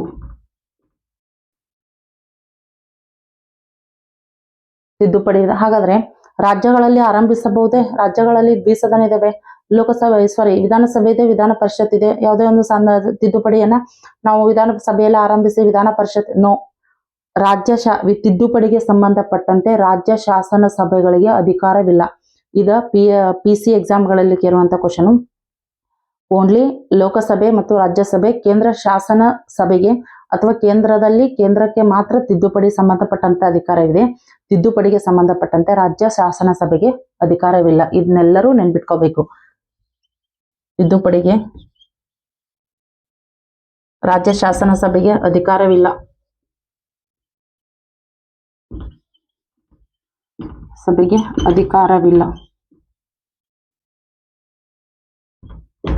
ಅಧಿಕಾರವಿಲ್ಲ. ಆಯ್ತು. ಲೋಕಸಭೆ ಮತ್ತು ರಾಜ್ಯಸಭೆಗಳಿಗೆ ಮಾತ್ರವಿದೆ, ಹುದ್ದೆಗಳಿಗೆ ಅವಕಾಶ ಇಲ್ಲ. ಮುಖ್ಯವಾಗಿ ತಿದ್ದುಪಡಿಗೆ ಸಂಬಂಧಪಟ್ಟಂತೆ ಜಂಟಿ ಅಧಿವೇಶನವನ್ನು ಕರೆಯಬಹುದೇ? ಇಲ್ಲ. ಈಗ ನಮ್ಗೆಲ್ಲ ಗೊತ್ತಿದೆ 108 ಏನ್ ಹೇಳುತ್ತೆ? 108ನೇ ವಿಧಿ ಜಾಯಿಂಟ್ ಸೆಷನ್ ಅಥವಾ ಜಂಟಿ ಅಧಿವೇಶನದ ಬಗ್ಗೆ ಹೇಳುತ್ತೆ. ಜಂಟಿ ಅಧಿವೇಶನ. ಈ ಜಂಟಿ ಅಧಿವೇಶನವನ್ನ ಯಾವಾಗ ಕರೀತಾರೆ? ಯಾವುದಾದ್ರೂ ಒಂದು ವಿಷಯಕ್ಕೆ ಸಂಬಂಧಪಟ್ಟಂತೆ ಉಭಯ ಸದನಗಳ ನಡುವೆ ತಿದ್ದುಪಡಿ, ಉಭಯ ಸದನಗಳ ಮಧ್ಯೆ ಅದಕ್ಕೆ ಒಂದು ಸಕಾರಾತ್ಮಕವಾಗಿ ಸ್ಪಂದಿಸದೇ ಇದ್ರೆ, ಅಥವಾ ಯಾವ್ದಾದ್ರು ಒಂದು ಮಸೂದೆ 6 ತಿಂಗಳಾದ್ರೂ ಅವರ ಒಪ್ಪಿಗೆ ಪಡೆದೇ ಇದ್ರೆ, ರಾಷ್ಟ್ರಪತಿಗಳು ಒಪ್ಪಿಗೆ ಪಡೆಯದೇ ಇದ್ರೆ, ಆ ಒಂದು ಯಾವ್ದಾದ್ರು ಒಂದು ವಿಷಯದ ಬಗ್ಗೆ ಕಾಂಪ್ಲಿಕೇಟೆಡ್ ಇದ್ರೆ ಅದನ್ನ ಜಂಟಿ ಅಧಿವೇಶನವನ್ನ ಕರೀತಾರೆ. ಜಂಟಿ ಅಧಿವೇಶನದ ಬಗ್ಗೆ ಎಲ್ಲ ಎಕ್ಸಾಮ್ಗಳಲ್ಲೂ ರಿಪೀಟ್ ಕ್ವಶನ್ಗಳು ಬರ್ತವೆ. ಜಂಟಿ ಅಧಿವೇಶನವನ್ನ ಎಷ್ಟನೇ ವಿಧಿಯ ಪ್ರಕಾರ ಕರಿಬಹುದು? ಜಂಟಿ ಅಧಿವೇಶನವನ್ನ ಯಾರು ಕರೀತಾರೆ? ಜಂಟಿ ಅಧಿವೇಶನದ ಅಧ್ಯಕ್ಷತೆಯನ್ನು ಯಾರು ವಹಿಸಿರ್ತಾರೆ ಅಂತ ಹಲವಾರು ಎಕ್ಸಾಮ್ಗಳು ಕೇಳಿದ್ದಾರೆ. ಜಂಟಿ ಅಧಿವೇಶನವನ್ನ ಕರೆಯುವವರು ಯಾರು ಅಂದ್ರ ರಾಷ್ಟ್ರಪತಿಗಳು ಕರೀತಾರೆ. ಅದರ ಅಧ್ಯಕ್ಷತೆ ಯಾರು ವಹಿಸಿರ್ತಾರೆ ಅಂದ್ರೆ ಸ್ಪೀಕರ್ ವಹಿಸಿರ್ತಾರೆ. ಇದು ಬಹಳ ಇಂಪಾರ್ಟೆಂಟ್. ಇವ್ರು ಕರೀತಾರ ಅಷ್ಟೇ, ಅಧ್ಯಕ್ಷತೆಯನ್ನು ವಹಿಸಲ್ಲ ಇವರು. ಸ್ಪೀಕರ್ ಜಂಟಿ ಅಧಿವೇಶನದ ಅಧ್ಯಕ್ಷತೆಯನ್ನು ವಹಿಸಿರ್ತಾರೆ. ಯಾವ್ದಾದ್ರು ಒಂದು ವಿಷಯದ ಬಗ್ಗೆ ಉಭಯ ಸದನಗಳಲ್ಲಿ ಒಪ್ಪಿಗೆ ಪಡೆದೇ ಇದ್ದಾಗ, ಸಕಾರಾತ್ಮಕವಾಗಿ ಬರಲೇ ಇದ್ದಾಗ, ಲೋಕಸಭೆಯನ್ನು ಮತ್ತು ರಾಜ್ಯಸಭೆಯನ್ನು ಕರೆದುಕೊಂಡು ರಾಷ್ಟ್ರಪತಿಗಳು ಏನ್ ಮಾಡ್ತಾರೆ, ಇಬ್ರು ಕೂತ್ಕೊಂಡು ಚರ್ಚೆ ಮಾಡೋಣ, ಎಲ್ಲಾ ಸದಸ್ಯರು ಬರ್ರಿ ಅಂತೇಳಿ ಜಂಟಿ ಅಧಿವೇಶನ ಕರೀತಾರೆ. ಜಂಟಿ ಅಧಿವೇಶನ ಕುಳಿತು ಡಿಸ್ಕಸ್ ಮಾಡ್ತಾರೆ. ಆ ಜಂಟಿ ಅಧಿವೇಶನ ಕರೆದು ಮಾತನಾಡಬಹುದು ಅಂತೇಳಿ 108ನೇ ವಿಧಿ ಹೇಳುತ್ತೆ. ಆಮೇಲೆ ತಿದ್ದುಪಡಿಗೆ ಸಂಬಂಧಪಟ್ಟಂತೆ ಜಂಟಿ ಅಧಿವೇಶನ ಕರೀಲಿಕ್ಕೆ ಅವಕಾಶವಿಲ್ಲ. ಇಲ್ಲ, ಇದು ನಾವು ನೆನ್ಪಿಟ್ಕೋಬೇಕು. ಈಗ ಫಾರ್ ಎಕ್ಸಾಂಪಲ್ ಯಾವುದೋ ಒಂದು ಮಸೂದೆ ಅಂತ ಇದ್ಕೊಡ್ರಿ, ಆ ಮಸೂದೆಗೆ ಸಂಬಂಧಪಟ್ಟಂತೆ ಲೋಕಸಭೆಯಲ್ಲೂ ಬಹುಮತ ಬರಲಿಲ್ಲ, ರಾಜ್ಯಸಭೆಯಲ್ಲೂ ಬಹುಮತ ಬರಲಿಲ್ಲ. ಹಂಗಾಗಿ 2 ಸದನಗಳು ಕರೆದ್ಬಿಟ್ಟು ರಾಷ್ಟ್ರಪತಿ ಜಂಟಿ ಅಧಿವೇಶನ ಕರೆದ್ಬಿಟ್ಟು ಮಾತಾಡ್ತೀನಿ ಅಂದ್ರೆ ಅವಕಾಶ ಇಲ್ಲ. ಹಾಗಾದ್ರೆ ಸಂವಿಧಾನದ ತಿದ್ದುಪಡಿ ವಿಷಯಕ್ಕೆ ಸಂಬಂಧಪಟ್ಟಂತೆ ಜಂಟಿ ಅಧಿವೇಶನ ಅಥವಾ ಜಂಟಿ ಅಧಿವೇಶನವನ್ನ ಕರೀಲಿಕ್ಕೆ ಅವಕಾಶವಿಲ್ವೇ ಇಲ್ಲ. ಇದು ಇಂಪಾರ್ಟೆಂಟ್. ಮುಖ್ಯವಾಗಿ ರಾಷ್ಟ್ರಪತಿ, ಈಗ ಲೋಕಸಭೆಯಲ್ಲೂ ಅಂಗೀಕಾರ ಆಯಿತು ತಿದ್ದುಪಡಿ ಮಸೂದೆ, ರಾಜ್ಯಸಭೆಯಲ್ಲೂ ಅಂಗೀಕಾರ ಆಯಿತು. ಎಲ್ಲಿ ಬರುತ್ತೆ? ರಾಷ್ಟ್ರಪತಿ ಹತ್ತಿರ ಬರುತ್ತದೆ. ಯಾಕಂದ್ರೆ ಮಸೂದೆ ಹೋಗಿ ಕಾಯ್ದೆ ಆಗಬೇಕು, ಆಕ್ಟ್ ಹೋಗಿ ಬಿಲ್ ಹೋಗಿ ಆಕ್ಟ್ ಆಗಬೇಕು ಅಂದ್ರೆ ರಾಷ್ಟ್ರಪತಿಗಳು ಕಡ್ಡಾಯವಾಗಿ ಸೈನ್ ಹಾಕ್ಲೇಬೇಕು. ರಾಷ್ಟ್ರಪತಿಗಳು ಕಡ್ಡಾಯವಾಗಿ ಸೈನ್ ಹಾಕಬೇಕು. ಎದಕ್ಕೆ? ತಿದ್ದುಪಡಿ ಮಸೂದೆಗೆ ಕಡ್ಡಾಯ ಸಹಿ ಹಾಕಲೇಬೇಕು. ಈಗ ನಮ್ಗೆ ಗೊತ್ತಿದೆ ರಾಷ್ಟ್ರಪತಿಗಳಿಗೆ 3 ರೀತಿಯಂತ ಒಂದು ವಿಟೋ ಪವರ್ ಇದೆ. Absolute veto, suspensive veto, facultative veto, ಇದೆಲ್ಲವೂ ಗೊತ್ತಿದೆ ನಮಗೆ. 112ನೇ ವಿಧಿ ಈ ಒಂದು ವಿಟೋ ಪವರ್ ಬಗ್ಗೆ ರಾಷ್ಟ್ರಪತಿಗಳು ಕೊಟ್ಟಿದೆ. ತನ್ನ ಹತ್ತಿರ ಬಂದಂತ ಮಸೂದೆನ ತನ್ನ ಬಳಿಯೇ ಇಟ್ಕೋಬಹುದು, ತನ್ನ ಹತ್ತಿರ ಬಂದಂತ ಮಸೂದೆನ ವಾಪಸ್ ಕಳಿಸಬಹುದು, ಮರುಪರಿಶೀಲನೆ ಕಳಿಸಬಹುದು. ಅದೇ ರೀತಿಯಾಗಿ ಈ ತಿದ್ದುಪಡಿಗೆ ಸಂಬಂಧಪಟ್ಟಂತೆ ರಾಷ್ಟ್ರಪತಿ ಹತ್ತಿರ ಬಂದಂತ ಮಸೂದೆಯನ್ನ ಅವರು ವಾಪಸ್ಸು ಕಳ್ಸಂಗಿಲ್ಲ, ತನ್ನ ಹತ್ರನೂ ಇಟ್ಕೊಳಂಗಿಲ್ಲ, ಅಥವಾ ಮರು ಪರಿಶೀಲನೆಗೂ ಕಳ್ಸಂಗಿಲ್ಲ. ತಿದ್ದುಪಡಿ ಮಸೂದೆ ರಾಷ್ಟ್ರಪತಿಯ ಹತ್ತಿರ ಬಂದಂತ ಮಸೂದೆಗೆ ರಾಷ್ಟ್ರಪತಿಯವರು ಮಸ್ಟ್ ಅಂಡ್ ಶುಡ್ ಸೈನ್ ಹಾಕ್ಲೇಬೇಕು. ಇದನ್ನ ವಾಪಸ್ ಕಳಿಸುವಂಗಿಲ್ಲ. ಹಾಗಾದ್ರೆ ತಿದ್ದುಪಡಿ ಮಸೂದೆಗೆ ಸಂಬಂಧಪಟ್ಟಂತೆ ರಾಷ್ಟ್ರಪತಿಗೆ ವಿಟೋ ಅಧಿಕಾರ ಇಲ್ಲ, ವಿಟೋ ಪವರ್ ಇಲ್ಲ.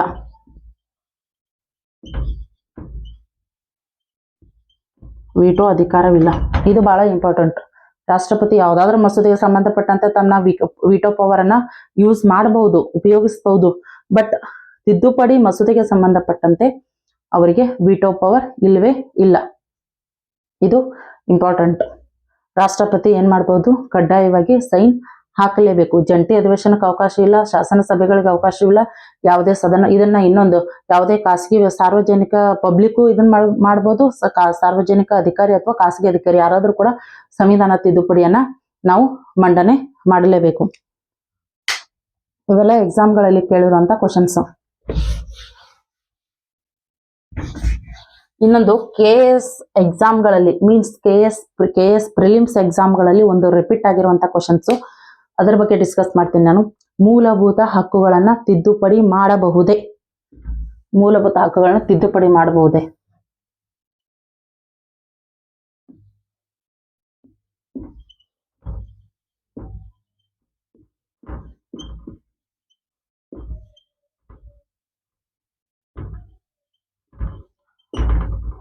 ಹೇಗೆ ಮಾಡ್ಬೋದಾ ಅಥವಾ ಮಾಡ್ಲಿಕ್ಕೆ ಬರೋದಿಲ್ವಾ ಅಂತೇಳಿ. ಇದ್ಯಾಕೆ ಟಾಪಿಕ್ ಎತ್ಕೊಂಡಿದ್ದೀನಿ ಅಂದ್ರೆ ಈ ಒಂದು ಟಾಪಿಕ್ ಮೇಲೆ ಹಲವಾರು ಬಾರಿ ಕ್ವಶನ್ಸ್ಗಳು ಬಂದಿವೆ. ಮೂಲಭೂತ ಹಕ್ಕುಗಳನ್ನ ತಿದ್ದುಪಡಿ ಮಾಡಬಹುದು ಅಂತ ಒಂದು ಪ್ರಕರಣದಲ್ಲಿ ಹೇಳಿದ್ರೆ, ಮಾಡಲಾಗುವುದಿಲ್ಲ ಅಂತ ಇನ್ನೊಂದು ಪ್ರಕರಣಗಳು ಹೇಳಿತು. ಬಟ್ ಪ್ರೆಸೆಂಟ್ ಸಿಚುವೇಶನ್ ಅಲ್ಲಿ ಮೂಲಭೂತ ಹಕ್ಕುಗಳನ್ನ ತಿದ್ದುಪಡಿ ಮಾಡಬಹುದು. ಮೂಲಭೂತ ಹಕ್ಕುಗಳನ್ನು ಒಳಗೊಂಡಂತೆ ಸಂವಿಧಾನದ ಯಾವುದೇ ಸಂವಿಧಾನವನ್ನ ತಿದ್ದುಪಡಿ ಮಾಡಬಹುದು. ಆದ್ರೆ ಫಸ್ಟ್ ಏನಾಯ್ತು ಅಂತಂದ್ರೆ ಗೋಲಕ್ನಾಥ್ ಪ್ರಕರಣ ಬಂತು. ಎರಡು ಪ್ರಕರಣಗಳನ್ನ ನಾವು ನೆನ್ಪಿಟ್ಕೊಳ್ಳೇಬೇಕು. ಗೋಲಕ್ನಾಥ್ ಪ್ರಕರಣ, ಗೋಲಕ್ನಾಥ್ ವರ್ಸಸ್ ಪಂಜಾಬ್ ಸರ್ಕಾರ.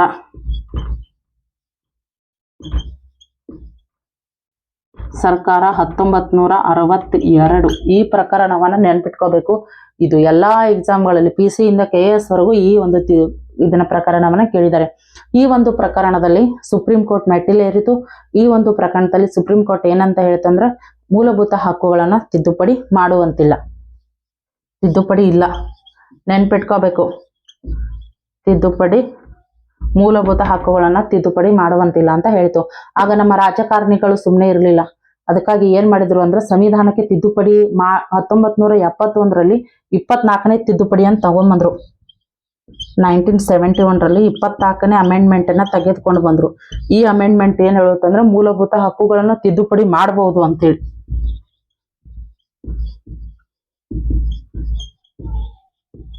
ಹಕ್ಕು ತಿದ್ದುಪಡಿ ಮಾಡಬಹುದು ಅಂತ ಹೇಳ್ತಿದ್ದು.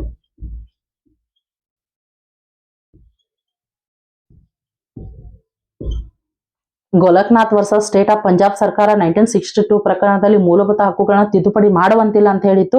ಬಟ್ 1971 24ನೇ ತಿದ್ದುಪಡಿಯನ್ನ ತಗೊಂಡ್ಬಂದು ಮೂಲಭೂತ ಹಕ್ಕುಗಳನ್ನು ತಿದ್ದುಪಡಿ ಮಾಡಬಹುದು ಅನ್ನುವುದನ್ನ ಸಂವಿಧಾನದಲ್ಲಿ ಸೇರಿಸಲಾಯಿತು.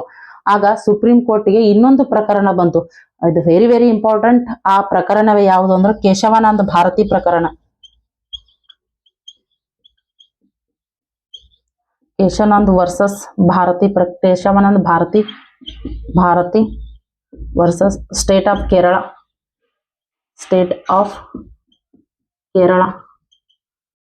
ಪ್ರಕರಣ. ಈ ಒಂದು ಪ್ರಕರಣ 1973ರಲ್ಲಿ ಸುಪ್ರೀಂ ಕೋರ್ಟ್ ಮುಂದೆ ಬಂತು. ಇದು ಆಕ್ಚುಲಿ ಮೂಲಭೂತ ಹಕ್ಕಿಗೂ ಈ ಪ್ರಕರಣಗೂ ಏನು ಸಂಬಂಧ ಇರಲಿಲ್ಲ. ಅದರ ಅಂಶಗಳನ್ನ ತಿದ್ದುಪಡಿ ಮಾಡುವ ಹಂತಕ್ಕೂ ಹೋಯ್ತು. ಈ ಕೇಶವಾನಂದ ಭಾರತಿ ಅನ್ನೋರು ಇದು ಒಂದು ಕೇರಳದ ಒಂದು ಮಠಾಧಿಪತಿ. ಅದು ಆ ಒಂದು ಕೇರಳದ ಮಠದ ಜಾಗ ಇನ್ನೊಂದು ಭೂ ಪ್ರದೇಶಕ್ಕೆ ಹೋಗಬಾರ್ದು ಅಂತ ಅವ್ರು ಸಂವಿಧಾನ ತಿದ್ದುಪಡಿ ಮಾಡಿದ್ರು. ಆ ಒಂದು ಪ್ರಕರಣ ಮೂಲಭೂತ ಹಕ್ಕುಗಳಿಗೆ ಸಂಬಂಧಪಟ್ಟಂತಹ ಒಂದು ಮುಖ್ಯವಾದ ಅಂಶಕ್ಕೆ ಕಾರಣ ಆಯಿತು. ಈ ಒಂದು ಪ್ರಕರಣ ಸುಪ್ರೀಂ ಕೋರ್ಟ್ ಮೆಟ್ಟಿಲೇರಿದಾಗ ಆಗ ಸುಪ್ರೀಂ ಕೋರ್ಟ್ ಇನ್ನೊಂದು ಸ್ವಲ್ಪ ಕಡಿವಾಣವನ್ನ ಹಾಕ್ತು. ಏನಂತ ಅಂತು, ಮೂಲಭೂತ ಹಕ್ಕುಗಳನ್ನ ತಿದ್ದುಪಡಿ ಮಾಡಬಹುದು, ಆದರೆ ಮೂಲಭೂತ ಹಕ್ಕುಗಳ ಒಂದು ಮೂಲ ಸಂರಚನೆಗೆ ಧಕ್ಕೆ ಬಾರದಂತೆ ಮೂಲಭೂತ ಹಕ್ಕುಗಳನ್ನ ತಿದ್ದುಪಡಿ ಮಾಡಬೇಕು ಅಂತ ಹೇಳ್ತದು. ಮೂಲಭೂತ ಹಕ್ಕುಗಳನ್ನ ತಿದ್ದುಪಡಿ ಮಾಡುವಂತಿಲ್ಲ ಅಂತ ಹೇಳಿ ಗೋಲಕ್ನಾಥ್ ಪ್ರಕರಣದಲ್ಲಿ ಹೇಳಿದ್ರೆ, ಆಮೇಲೆ ಅದಕ್ಕೆ ನಮ್ಮ ಒಂದು ದೇಶದಲ್ಲಿ ಏನಾಯ್ತು, 1971 24ನೇ ತಿದ್ದುಪಡಿ ಮೂಲಭೂತ ಹಕ್ಕುಗಳನ್ನ ತಿದ್ದುಪಡಿ ಮಾಡಬಹುದು ಅಂತ ತಗೊಂಡ್ಬಂತು. ಆಗ ಅದೇ ರೀತಿಯಾಗಿ 1973ರಲ್ಲಿ ಒಂದು ಪ್ರಕರಣ ಸುಪ್ರೀಂ ಕೋರ್ಟ್ ಮೆಟ್ಟಿಲೇರಿತು. ಅವಾಗ ಅದು ಯಾವುದು ಅಂದ್ರೆ ಕೇಶವಾನಂದ ಭಾರತಿ ಪ್ರಕರಣ. ಆ ಕೇಶವಾನಂದ ಭಾರತಿ ಪ್ರಕರಣದಲ್ಲಿ ಸುಪ್ರೀಂ ಕೋರ್ಟ್ ಒಂದು ಮಹತ್ವರವಾದಂತಹ ಒಂದು ತೀರ್ಪನ್ನು ನೀಡಿತು. ಮೂಲಭೂತ ಹಕ್ಕುಗಳನ್ನು ಕೂಡ ತಿದ್ದುಪಡಿ ಮಾಡಬಹುದು, ಅಥವಾ ತಿದ್ದುಪಡಿ ಮಾಡೋದಕ್ಕಿಂತ ಮುಂಚೆ ಮೂಲಭೂತ ಹಕ್ಕುಗಳ ಮೂಲ ಸಂರಚನೆಗೆ, ಮೀನ್ಸ್ ಬೇಸಿಕ್ ಸ್ಟ್ರಕ್ಚರ್ ಅಂತ ಹೇಳಿ ಕರಿತೀವಿ, ಆ ಬೇಸಿಕ್ ಸ್ಟ್ರಕ್ಚರ್ಗೆ ತೊಂದರೆ ಆಗದಂತೆ ತಿದ್ದುಪಡಿಯನ್ನ ಮಾಡಬೇಕು. Basic structure. ಹಾಗಾದ್ರೆ ಏನಿದು ಬೇಸಿಕ್ ಸ್ಟ್ರಕ್ಚರು? ಮೂಲಭೂತ ಹಕ್ಕುಗಳಲ್ಲಿ ಎಲ್ಲಿದೆ ಬೇಸಿಕ್ ಸ್ಟ್ರಕ್ಚರ್ ಅಂತ ಹೇಳಿದ್ರೆ, ಆ ಮೂಲಭೂತ ಹಕ್ಕುಗಳನ್ನು ನೋಡಿದಾಗ ರಿಟ್ಗಳಿದಾವೆ, ಸಮಾನತೆ, ಸ್ವಾತಂತ್ರ್ಯ, ವಾಕ್ ಸ್ವಾತಂತ್ರ್ಯ, ಆಮೇಲೆ ಜೀವಿಸುವ ಸ್ವಾತಂತ್ರ್ಯ, ಇವೇನು ಸಂರಚನೆ ಇಂಪಾರ್ಟೆಂಟ್ ಪಾಯಿಂಟ್ ಇದಾವೆ, ಇವುಗಳಿಗೆ ಧಕ್ಕೆ ಆಗದಂತೆ, ಯಾಕಂದ್ರೆ ಸಂವಿಧಾನದ ತಿದ್ದುಪಡಿ ಮಾಡುವುದರಿಂದ ಮೂಲಭೂತ ಹಕ್ಕುಗಳ ಒಂದು ಮೂಲ ಸಂರಚನೆ, ಸಮಾನತೆ, ಸ್ವಾತಂತ್ರ್ಯತೆ, ಭ್ರಾತೃತ್ವತೆ, ಏಕತೆ, ಜಾತ್ಯತೀತತೆ, ಇವೆಲ್ಲವುಗಳಿಗೆ ಇವೇನು ಸಂರಚನೆ, ಮೂಲ ಸಂರಚನೆ ಅಂದ್ರೆ ಇವೇ ಅಂಶಗಳು ಬರ್ತವೆ.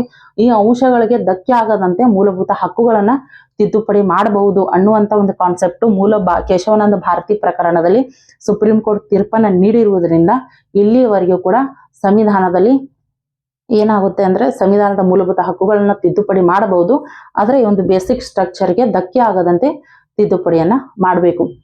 ಇಷ್ಟೂ ಪ್ರಕರಣಗಳು ಇಲ್ಲಿವರೆಗೆ ನಾನು ಏನ್ ಹೇಳಿದ್ದೀನಿ ಇವೆಲ್ಲ ಎಕ್ಸಾಮ್ಗಳಲ್ಲಿ ಕೇಳಿರುವಂತವೆ. ಎಲ್ಲ ಎಕ್ಸಾಮ್ಗಳಲ್ಲಿ ಒಂದ್ ವೇಳೆ ವಿಧಾನಗಳ ಬಗ್ಗೆ ಹೇಳಿದ್ರೆ ಇಷ್ಟರಲ್ಲೇ ಕ್ವಶನ್ಸ್ಗಳು ಬರ್ತವೆ. ಇವೆಲ್ಲ ಹೇಳಿರುವಂತ ಅಷ್ಟು ಪಾಯಿಂಟ್ಗಳು ಕೂಡ ಇಂಪಾರ್ಟೆಂಟ್ ಇದಾವೆ.